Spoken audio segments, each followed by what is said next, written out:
Saddle up here, huh? And we got the studio is warmed up and ready to go to talk to everybody out there tonight. We've been getting some good backfeed on the stream as far as follows after, you know what I mean? Yeah. So excited to see that some of you are interested in what we have to say and glad to hear it. I did put a shout out tonight to Mr. Chad Hobbs over at the paper. We were talking earlier before we began the show. We thought he had a great comment because we were actually going to talk about the whole city of Muldraugh thing tonight. Found it compelling that the city clerk felt the need to go ahead and comment on things in the paper. Yeah, I mean, I you know, as much as we don't agree with Chad on a lot of things. Oh, definitely, he was on point with this one. I think he asked the right question. He asked. It just seems odd, the timing of everything that happened in Muldraugh, and somebody's going to find out. It's not on. It's not Chad's Expressly convenient. Chad asked the question, and I don't think that the city clerk or what have you. I think she definitely took offense in the way she wrote her letter to the editor. So, but I thought that I thought his article last week was asked a lot of questions. He came back, I think, this week and said that he was a little bit more, he was a little rushed in trying to get all that out because it happened really quick over the holiday, which in itself was kind of a questionable timing, right? It's they said something about the notice went out like January 1st. I mean, that's a holiday. No one's going to City Hall for anything on the holiday usually. So unless there's usually on January the 1st, if some people could be overhung and intoxicated from the previous night's festivities. Who knows? I mean, that happens with some, and not all. But regardless, most people are at least stayed up late the night before, so they're trying to sleep in. This year, January 1st was a Sunday, so that by itself, made it a little tough. We were up till probably 2-3 o'clock in the morning, something like that. But we were doing that. We did a murder mystery. You were telling me party. So. I thought that's pretty cool. I know we couldn't do that because we got littles, so there's no way they would stay up past that. But speaking of the Muldraugh stuff and the county clerk, I know that Judge Koch and council member or magistrate, Tom Goddard, are scheduled to be there to do the first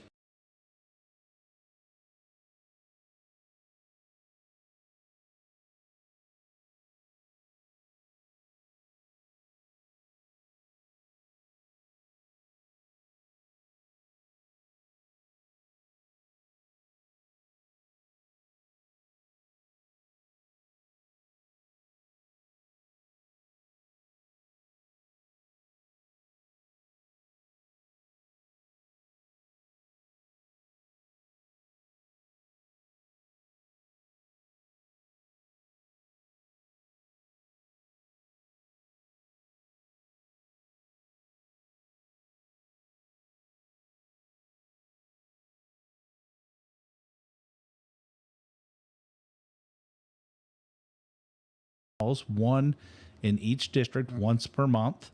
They're going to do districts 1 through 6. So this month is District 1, February is District 2, March is 3, so on and so forth. And then when they get back to July, they'll start it over and go back to number 1. I don't know if that's going to be the schedule forever. I think there's probably room to say once you get through every district once this year, maybe you go to quarterly or bi-monthly or something like that. I bet you there should be a good turnout. I would hope that there would be a good turnout for this first one, because inquiring minds would like to know. I mean, it's going to be nice to have to have access, a voice, without having to go to fiscal court and all the and do everything within the agenda of it and all that. And how many times you go up to the court and then you find out, they tabled something, the subject that I wanted to comment on, and now it doesn't make a lot of sense of whether or not Yeah, but I thought Judge Koch did an excellent job in his first meeting, his first fiscal court meeting on Tuesday. It was a fairly quick agenda. I really felt like their backs were against the wall, though, on the time that the fiscal court had to decide about the land space for the quarries. Yeah. And I think that, that put him in a really difficult situation. It was tough because he just got there and didn't, I guess they had only had 90 days to make a stance or. So they had I think they have 90 days, and I think that it's, so they'll have one more meeting before they have to make that decision. But they're trying to get as much information as possible. You got to remember, you have a new judge, you have a new county attorney, you have a new, you have one new magistrate up in District 6, and they needed some time to dig in and have a good understanding of everything, and not to make just a quick decision without understanding everything. So I think they did the right thing. They're moving this off, I think, to next month, as I recall, and that they're going to, they'll be able to take the time they need. I think it's going to be an awesome thing to do. I mean, that's why you have the ability to table things, right? Yeah. Well, I think the neat thing about doing a town hall, though, is people get to talk about a lot of the issues so that it can become part of the agenda, and take for further consideration by all the magistrates for obviously an important part of our county, in District 1 with Muldraugh, and our relationship with our neighbors at Fort Knox. So I don't. It's suspect. I will tell you one thing that stood out to me in the comments from the clerk. Let's see. Yeah. I believe that's from Chad, right? Yeah, I don't know. I can message him and say, hey. When she said that they got all of that funding from Brett Guthrie and Senator... oh my gosh, I'd have to go back to the article. But anyway, she talked about where that money came from. And I know during the election, there was a lot of back and forth about where monies came from and all that other stuff. I just really, it's so suspect. And the questions aren't wrong that Chad's asking. No, it's I think that Chad it was okay to ask the questions. We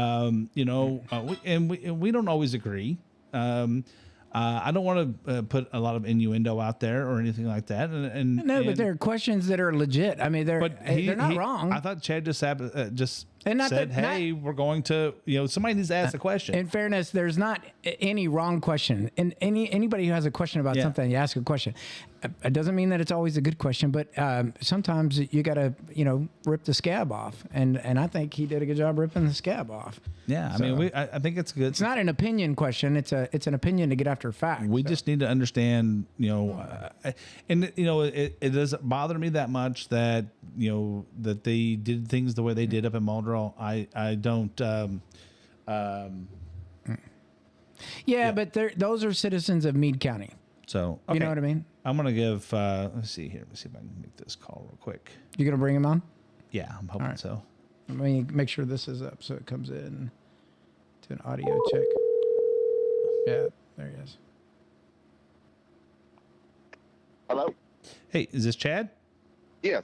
Hey, Chad, it's Mark Burnett and Steve Lake. How are you, Chad? Hey, good. How y'all doing? Hey, we have been chiming you up tonight. I know you watch a podcast from time to time. We've gone back and forth a few times in banter, but we have some great comments to say about your article in the paper on the Muldraugh. Wanted to see your take, especially if you wanted to say more, because the paper only gives you so much column space, but seeing the city clerk's response to the paper, we actually found that to be a bit phallus ourselves. So what do you think? Winter's coming. That last sentence in your response I thought was brilliant. But winter's coming. But where do you think they could have done better? This seems like the same communication problem with like the water company. Well, you know what? That's always been my. At the end of the day, I don't care about anything but the people of Meade County. Yeah. And Yeah. so I just want what's fair, good for them. And, love this place. And we kind of get, it seems like a lot of the problems that I've reported on over the years, whether people liked them or not, or whether it hit where they thought or not, was just being open and transparent. Yeah. Yeah. And, I mean, yeah. And obviously we've been on opposite sides of some of that in the past, but I think we all agree that asking the question is a good place to start. Right. So absolutely. And, it's just, like I said, we've had our banner back and forth, but at the end of the day, you all are passionate about what you do in the county in your way. I'm passionate about it my way. So, that's what we need. Hey, I'm sorry. We're not all going to agree all the time, but as long as we're having open, good debate, I think that's where we need to be. Absolutely. Quick question for you. What do you think about the town hall next week? I like it because, we hear it a lot of times that, I wish we'd known about this up front. And I try to tell people, you can go to these meetings and you can request to talk. Otherwise, you're going to get it after the fact. I realize there's logistics. People have lives. You can't always make it to the meeting. But I think this is a good way of possibly getting out and hitting different communities that might not be able to drive to Brandenburg, to Muldraugh City Hall on a certain night. Well, I think from my point of view, we have to remember that, we still live in a rural community. I know it's like we have, internet and things and everybody's kind of getting into that, but you got to remember some people just aren't, and they don't always feel like they have the opportunity to go on Facebook and get things virtual. Yeah. And that came up in the water thing. And I know we're not trying to talk about water too much this week. Oh, I'd love to, but anyway, go. But it does come down to how do we communicate with people, and we got to remember that we need to make more avenues available, right? Whether that's you over at the paper, Chad, or us here on our podcast, or getting out to do a town hall. The more information, the more people that can come in and express themselves. Hopefully they're going to come in and express themselves,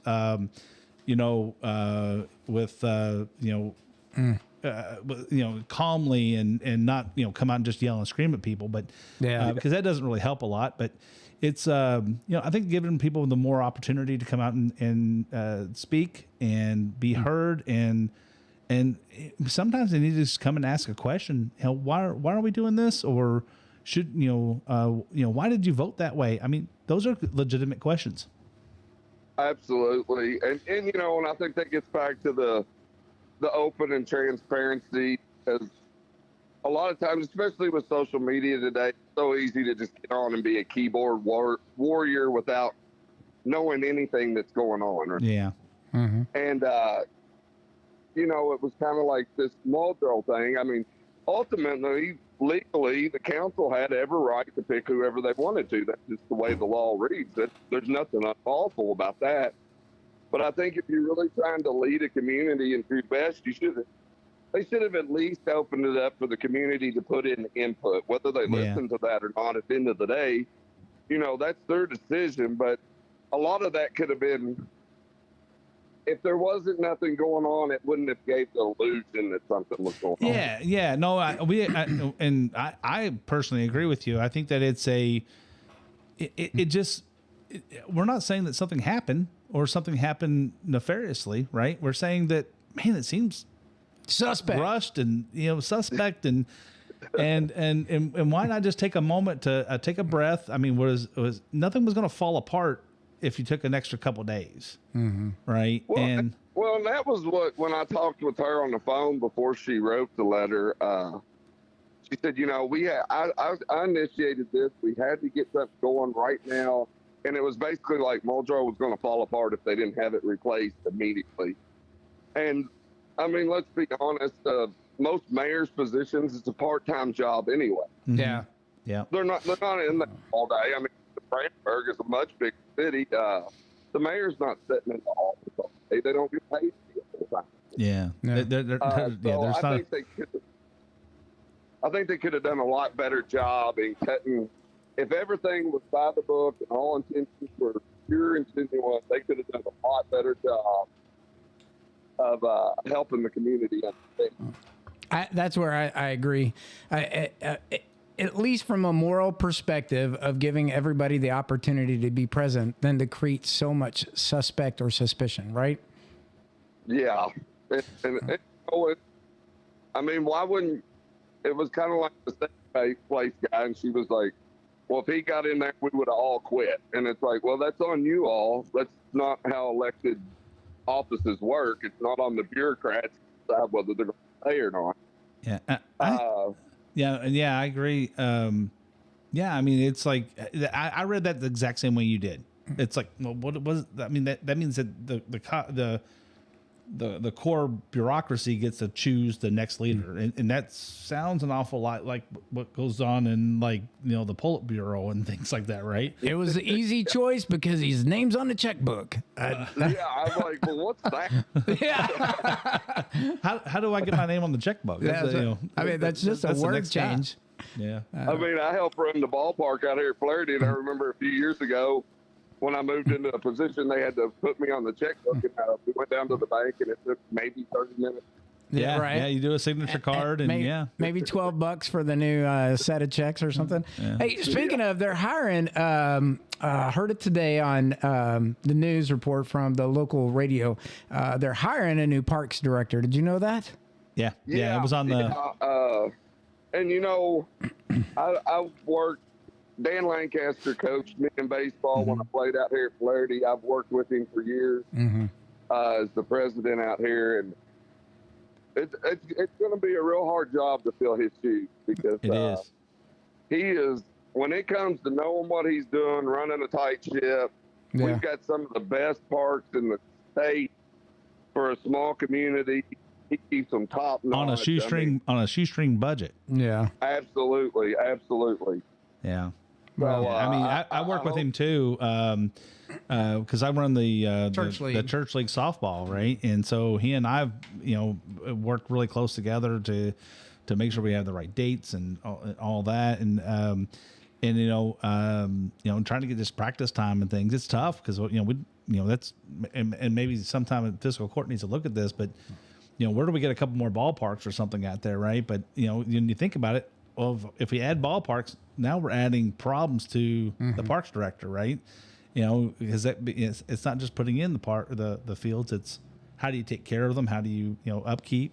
And Dan really kind of reminds when you ask him about it, he's like, well, there's a lot that goes into it other than just just the digging up the ground, right? So, well, go over there during the day. During season, we'll be kicking off here a little bit. I mean, they're going and I remember last year being over there, and they had teams out of Texas, Arizona. I mean, it's not just Meade County teams playing over there, and which is a testament to what has been built over there. Sure. Yeah. I mean, it's and we talked about it before. I said, well, maybe they need to charge us a little bit more for for the fields and things to make sure that we have the right people and the right numbers and if we need more more fields and things like that, or like let's make sure that what can we do with it.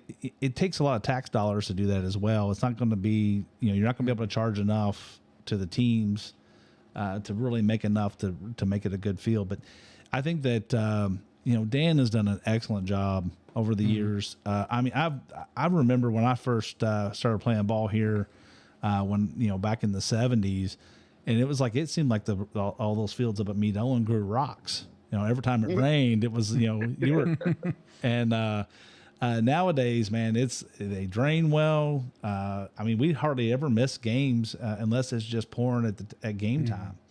So I remember one time there last summer, I went over and he's literally down on his knees with a little pair of scissors trimming over on the turf high school baseball field so that where they had to fix the seam so that nothing would mess up a ball. I mean, You should have took a picture of that. That would have probably got a Pulitzer, man. Yeah. I wish I had it.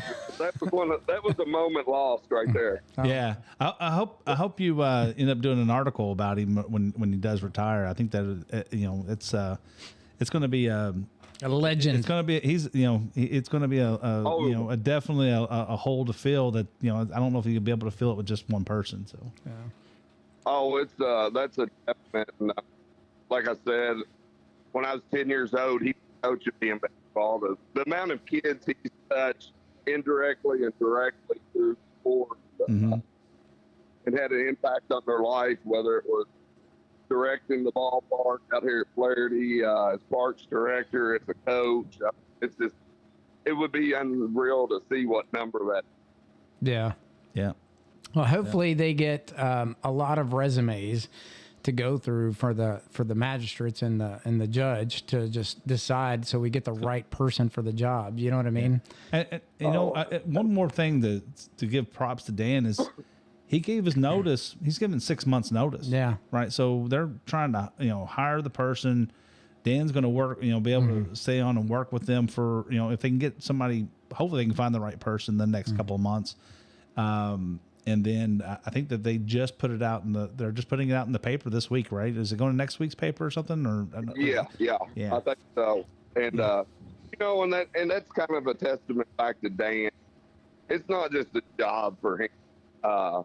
He could go on and roll out now, but he wants to make sure that somebody's in there. He loves what the parks and the kids, and he wants to make sure it's ready to go when he steps away. So. Yeah. Absolutely. Kudos to him for what he's done. He, I had a thought that I just lost there. We got a whole season ahead of us for sure. Yeah. Hey, Chad, I just want to say congratulations to the new owner too. I know we said some positive things last week to on the podcast about that, and actually your comments about the water and digging in. Everybody's coming back from the holidays, and I can see you were ramped up with a lot of things to cover. Says a lot of things are happening fast, so we're pretty excited about the stuff you guys are putting out. So, just wanted to give you that compliment. Well, I appreciate that, and that's the way this business is.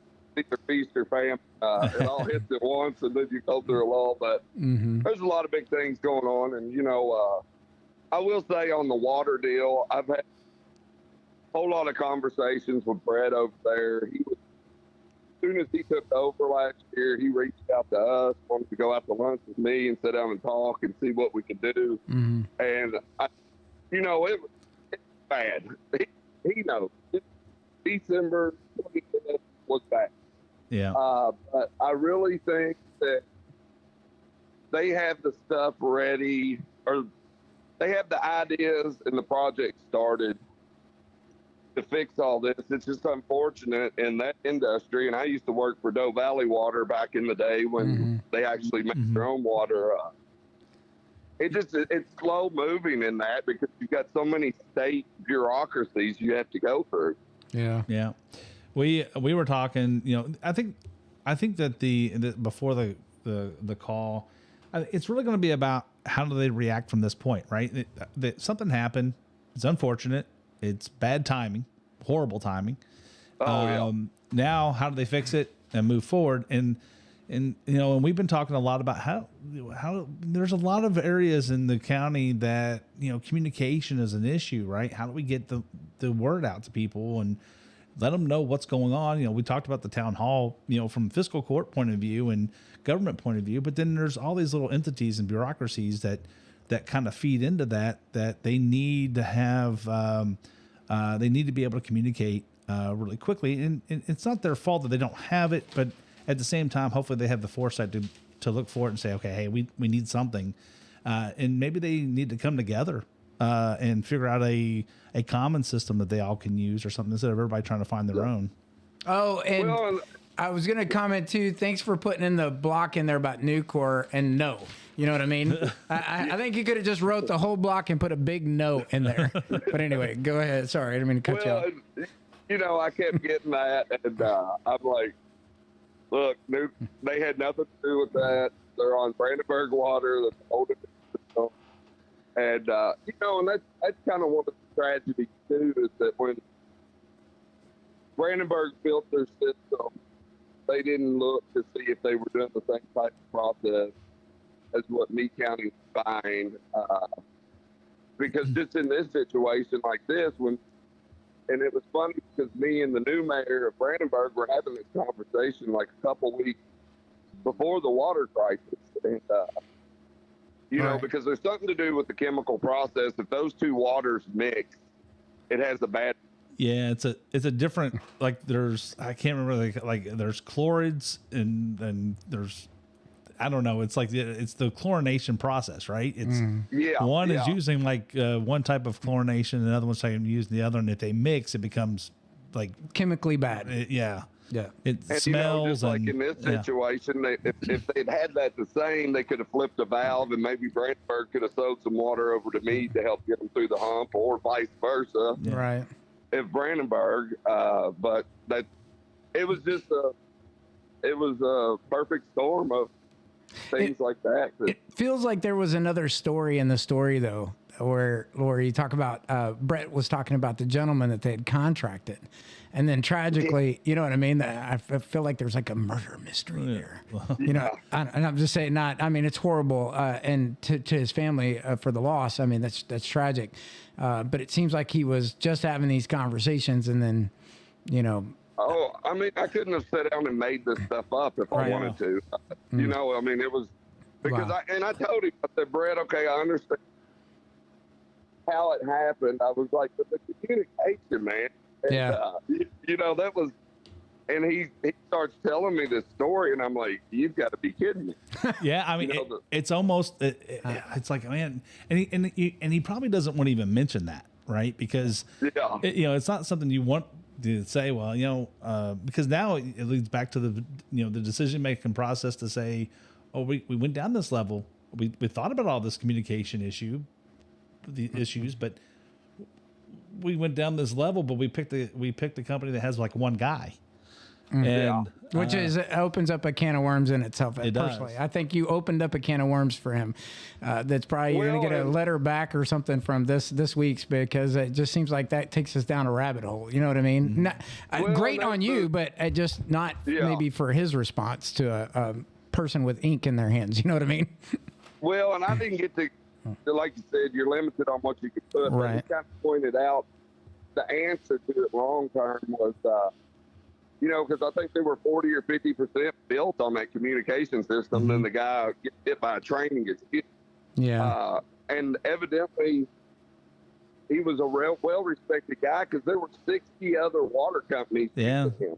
Yeah, we read that in your article, and I was like, what? I mean, that's tragic. But like you said, you can't make this up. Yeah, tragedy. No. The tragedy alone speaks to like a book that should be written, because that's just. Oh, yeah. The water crisis of 2020. I don't know.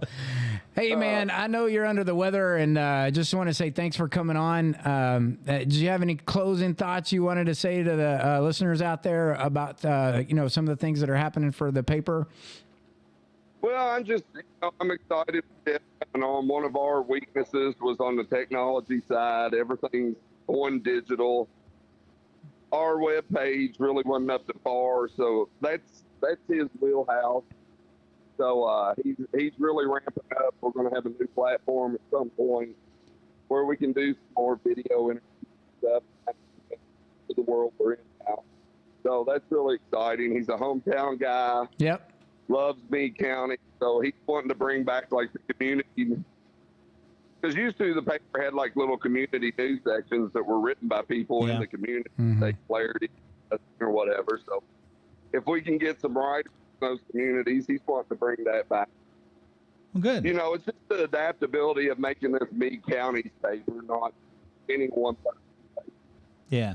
No, I mean, I remember as a kid, seeing the paper had a different feel back then.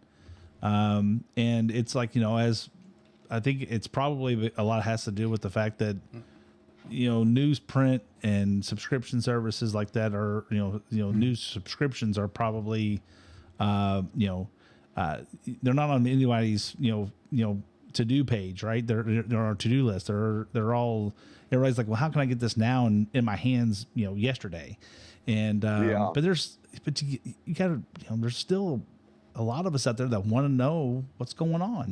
We like the paper. We like the paper. Well, I like to just hold it in my feeling hand. paper in my hand. I get tired of looking at a screen.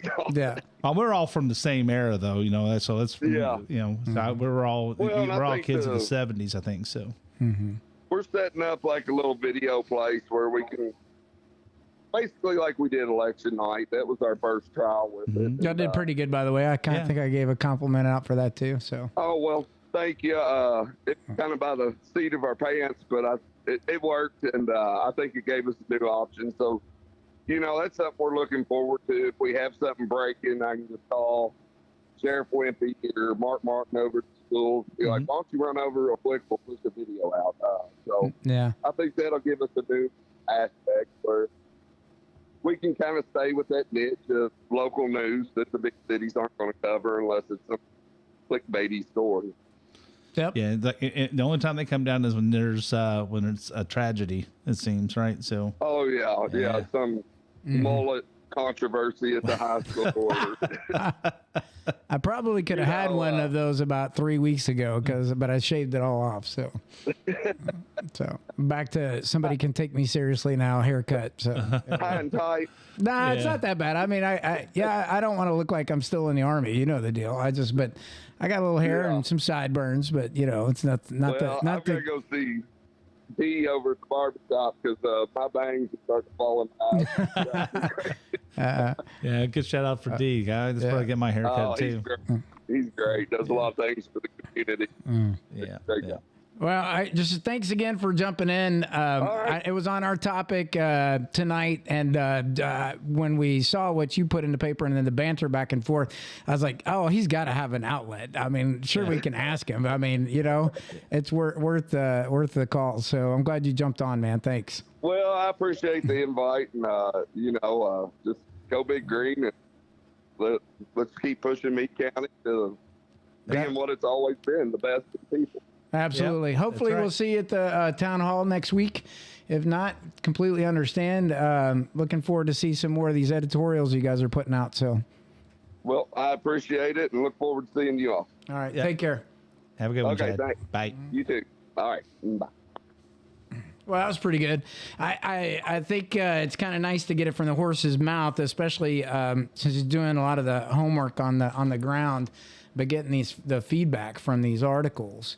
It just plays into where we thought we already were on some of the conversation, and I mean, and for those of you out there that are thinking, oh, they got off topic, that's what this is about. This is about a conversation. Yeah, you're getting it from people that are we want to talk about people stuff making decisions and talking and So we just and we got to honor a couple. I'm glad that we got to honor Dan. Tonight. I wish we'd have put that on our agenda originally, but when you mentioned that, I was like, you know what? We need to I knew it was going to come back in. It actually worked out perfectly, especially with Chad on the phone because of his work with the over in Flaherty. But anyway, we have covered a lot of ground tonight. I don't want to pull us back into. I know we were going to talk about McCarthy and the transition for him to Speaker of the House. Week 1 is under our belt. Yeah, and I mean, not a lot. I mean, he made the statement last week. The first thing they were going to do was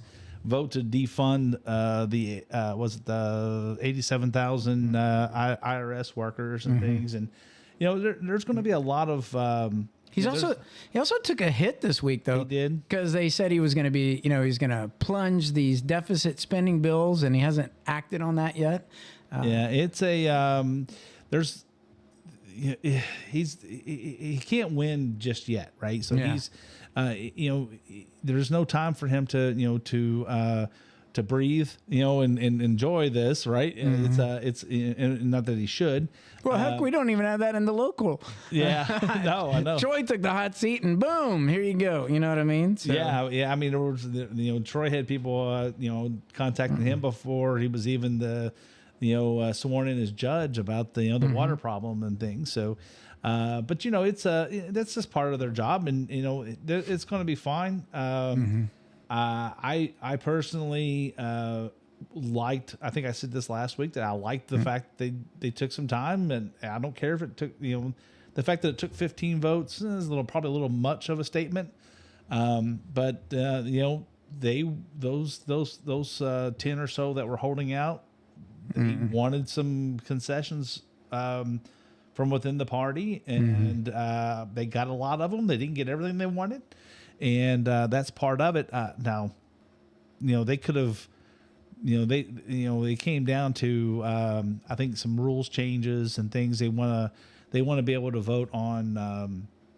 I think one of the things is they want to be able to vote on individual items rather than package deals and things.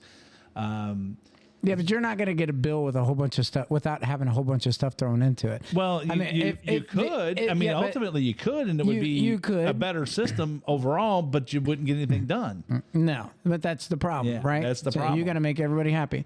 If you're listening to this, at some point, I would tell you to go on to the congressional websites for where they publish the bills. Yes. And I would ask that you actually read what a bill includes. You're going to laugh hysterically when you see $1.2 million for this grant fund, or in the state of this state, or the $3.7 billion slipped in monies for this approach for California or some other state asking for additional money in order for their support. Well, I'll support your bill if you can slide this in. And it's got so much like drama in it, and you'd be amazed to know how that all works when you look at what is layered into a bill at some point in time. But anyway, it's an interesting, if you're trying to get educated politically, I would tell you that's the first place to start, because to get everybody to say yes, somebody's getting something. Yeah. It's not just, you know what, I agree with that. That's not right.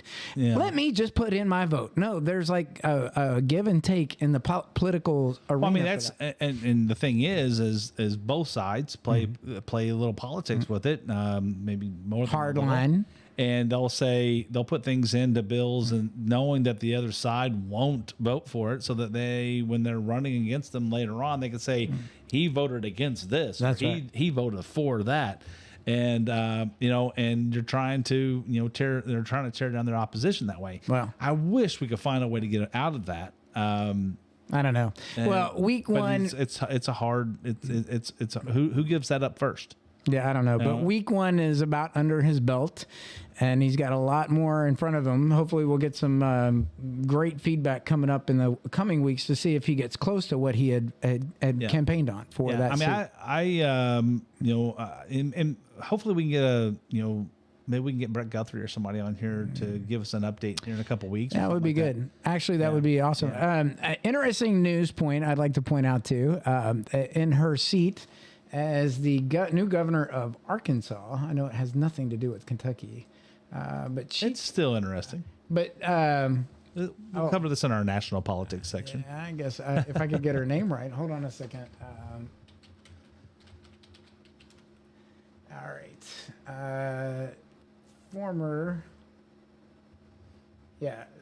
Sanders bans Latinx on first day as Arkansas governor, right?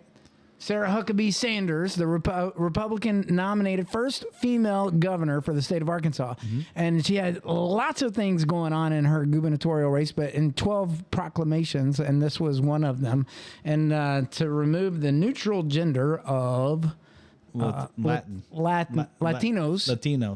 So you got Latino and Latina, which is the feminine. Latino is the male, and then Latinx, and she removed that. And actually, from the research, if you look at all the different articles, especially from the AP, they come in, they talk about this being a common practice of Republicans across the nation who are newly elected to try to remove these languages from their legislation and documents and things of that nature. I mean, it's, it goes, it goes deeper into why these became important. I don't. It's about confusing language. Mm-hmm. It really comes down to how confusing you can make things, and then once you confuse people, they feel like the our opposition thinks that they're easier to control if they can confuse you. Yeah. So if you can't talk to one another, if I change the language in such a way that you can't talk to one another, I mean, it's like what does the word is mean, right? I mean, you gotta go back, that type of thing. It's like, well, nothing means anything. If I speak whatever I say today, tomorrow I'll change what the words mean, and I said something different. Which is a great segue to what this weekend is about, Martin Luther King Jr.'s birthday. Right. And we were watching an NBC interview on WNBC from the Howard Stern show. Anyway, they did an interview with him. It was a black and white interview. Back when, we had black and white television sets and no color. And they asked him about reparations, and he said, and we talk about equality, and we talk about fairness and stuff. And he actually commented on male and female and black and white. And he talked about that he actually had the same point of view then as a lot of Republicans have today on this same topic. And he was very legitimate about that stance between where, and if I get this quote, I'm going to screw it up, but he basically talked about one day we will be a public where we are all seen as equal. And I will just leave on that note because of biases and everything else. And then one day we will all be seen as equal. And you can leave that for whatever you want to, in gender inequality or in ethnic inequality or as in wealth inequality, anything you want to. You can still take what he said then and still apply it today in our society. But we don't need to change things to recognize or create new laws or generate anything that creates a bias towards one another. We just need to come together in an equal fashion. Yeah. Here's my take. Nobody knows what another person is thinking or feeling. That's right. We don't know. And you think you can tell me how you feel, but I still don't know how you feel. I'm not walking in your shoes, and no one can walk in another person's shoes. We talk about this I talk about this a lot with politics because everybody has a range of who they are. But you cannot, at the same time, you cannot expect me, right, to know me calling you your preference, your preferred pronoun or pronouns is not going to change that. It's not. And I'm still not going to know who you are, what you feel, or whatever. I already know how you feel about certain things because the way you are expressing yourself, right? I already know how you want to be, how you're expressing yourself. Me trying to force me to say certain things or do certain things is not going to help that. It's not going to, as a Christian, we're taught to love everyone regardless, right? And I take that to heart. I really believe that you're supposed, no matter who the person is that's across me, even if they don't agree with me on anything, I still have to treat them and love them the same way. I need to, it's my responsibility not to cater to their whims and cater to their thing, to their activities, but I'm supposed to still love on them and accept them as human beings, and that's different than a lot of people want to say, "Oh, I love the sinner, hate the sin and love the sinner." That's not what we're talking about. I mean, that's that's kind of a cop out. It takes work to love people, right? Because somebody's going to come in front of you one day, and they've done something to you, or they've treated somebody you love, with disdain or whatever, and you have to figure out how to still love that person, right? I'm not perfect at it. I guarantee you that if somebody did something to my kids or my wife or my grandkids, man, that would be a tough day. Yeah. But I still have to try. I still have to, to work on that. And no matter what, I don't need, it's not for me to judge that person and persecute that person. Yeah. But at the same time, you can't expect me. You're actually judging me because I didn't call you by the right pronoun. It's the same thing. Yeah. So it's interesting that you say that in that NBC interview, and I'll tell you. I was hoping you got it. I do, but I can't play it because I know it'll get banned from Facebook if I play it. So, but what I will do is I'll reference you to where it was. It was the Martin Luther King news interview. You can Google this news interview with. Now you can put the link in, right? With NBC, WNBC, and it was the AP Martin Luther Meet the Press 1965 archives. If you just look that up, you'll see, and particularly one of the reporters in the middle, he talks about the law. He talks about is set in fact above the conscience of society, which has invoked the law. How are we to enforce law when a doctrine is preached that one man's conscience may tell him that the law is unjust when other men's conscience don't tell them that? So I'll try to play this clip. If we get banned for doing this, I want to play this. The important part of this question, and I wanted to play this question, but he talks about whether or not it's important to challenge the law. And in this response, you'll find that Martin Luther King comes back and says, I think it's very important to follow the law. I don't think you should bend the law. So as we've seen over the last 8 years of all the defiance and the uprisings, the protests, these are not the protests that Martin Luther King condoned. These where they loot and riot and break the laws of society. And how he talks about this, it's remarkable. I'll let him. You enforce it, and I think you deal with it by not allowing anarchy to develop. I do not believe in defying the law. No anarchy. As many of the segregationists do. I do not believe in evading the law, as many of the segregationists do.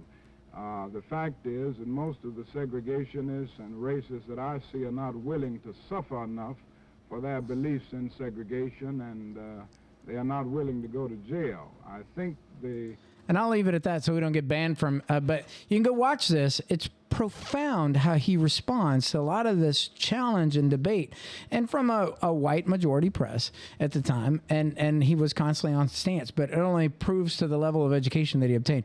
So in memory of Martin Luther King, I would say that if you could go back this weekend and watch some of these videos, you will find that a lot of the arguments that he made then are relevant to today. Yes. And honestly, when you watch about the uprising from those who believe in law, which is the Republican Party, because we are a republic, we believe in law and enforcing the law and living by the law, which some would say that Martin Luther King was a Republican, but actually his own daughter says that she would believe that he is, but it's not true because he even voted for who was it? He even voted by a statement of her.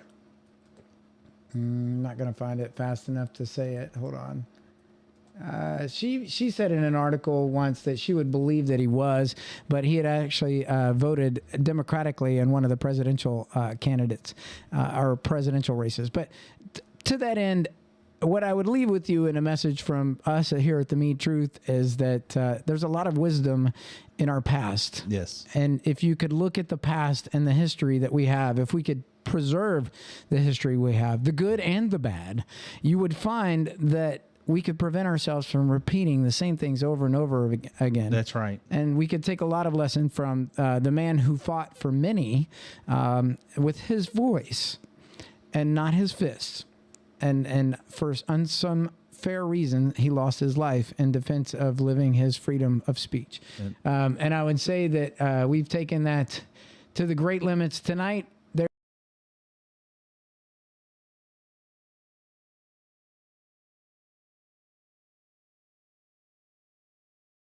So from the Republican Party, we are going to be having our Lincoln Day dinner on April 13th. It's going to be at the venue out at Robert's Family Farm. Yeah. We are working on our schedule of speakers and things right now. We're hoping to get more of the candidates for governor, for all the constitutional. We're trying to get all the constitutional candidates out there for the constitutional officers of Kentucky as much as we can. And we want to, so that'll be April 13th. We will have tickets on sale shortly, but you can reach out to us at 270-945-3418, and we will gladly, get you down for a pair of tickets or a table or what have you. We will, our regular scheduled meeting will be this Monday at 7 o'clock. It's going to be here at the train station. At the train station, the campaign headquarters that we had open for last year. We've made an agreement to at least leave it open through January, through January's meeting, and we're going to be looking at see if we can't go out keep this open throughout the whole month or the whole year of 2023, at least from a point of view of having a central place for our meetings and things like that. We won't be open every day for business or anything like that, but we will have some meetings and things and keep it stable for everybody to understand where we're at. So. Yeah, absolutely. We are still working on some new things. I know our Young Republican Party is one of our focuses coming up, so look for us to expand into that. So we've had some distractions. We should have some good content coming up with Brett Guthrie and some other elected officials to get them on the air. Yep. Starts with next Thursday's podcast being live in Muldraugh and watching the citizens of Meade County from their perspective and giving it to you without any edits and live. Yeah, so it's kind of a neat feature. We'll try to even take some comments and things. I noticed that we know that the comments section, I believe, on YouTube is actually working. So I think we can start looking at that as some of the live comments come through. So we're working on it. We may not always get it right technically, but we get it out. Yeah, so that's right. Hey, listen, I just want to say thanks to everybody for tuning in. Chad, thanks again for jumping on, putting great conversation. Putting all the rhetoric aside to really have a commentary about the uncovering news that you got going on this week. I just think it's important that our citizens know, and if we can be another platform to share that, I appreciate you coming on to do that tonight. Meade County, we're alive. We're all living. Lots of things are coming your way. We survived the water crisis. We've survived the water crisis, and a lot of people are actually, inquiring to know things to make sure that answers are answered and questions are questioned. So stay tuned for more. We'll see you again next week live. Good night, everybody.